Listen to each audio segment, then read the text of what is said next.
নেক সন্তান লাভের জন্য। সন্তান স্ত্রী যখন গর্ভবতী থাকে তখন কিছু কিছু লোক আছে জীবনে একদিন আল্লাহর কাছে চায় না, আল্লাহ আমার সন্তানটা যে ভালো হয়, আমাকে একটা নেক সন্তান দান করিল। তো অনেক ব্যক্তি আছে এই সন্তান ভূমিষ্ঠ হওয়া পর্যন্ত একদিনও চায় না। এরকম লোক সমাজে আছে না নাই?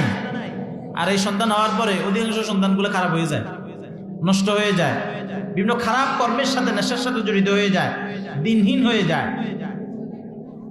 এই জন্য সেই সমস্ত ব্যক্তিরা যাদের স্ত্রী সন্তান কনসিভ করবে, গর্ভধারণ করবে, তারা হযরত ইব্রাহিম আলাইহিস সালামের সেই দোয়া অবশ্যই করা দরকার। রব্বি হাবলি মিনাস সালিহিন। কঠিন, সকলে বলেন রব্বি হাবলি মিনাস সালিহিন। আল্লাহ আপনি মেহেরবানি করে আমাকে নেক সন্তান দান করেন।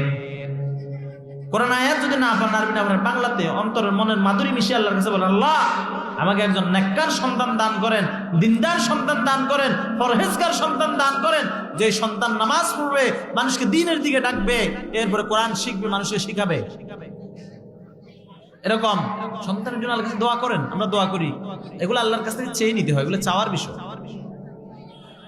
ভাইরা আমার, আপনি যদি সন্তানকে আল্লাহর গোলামি শিখাতে পারেন অঙ্কুরেই, তার শিশু অবস্থায়, তার শৈশবে, তার কৈশোরে, তাহলে আল্লাহর কসম করে বলি এই সন্তান কোনোদিন ওই পিতা মাতার অবাধ্য হবে না। কারণ যেই সন্তান তার মালিককে চিনবে, সেই সন্তান কোনোদিন তার বাবা মাকে ভুলবে না। এই জন্য নেক সন্তানের জন্য আল্লাহর কাছে দোয়া করতে হবে।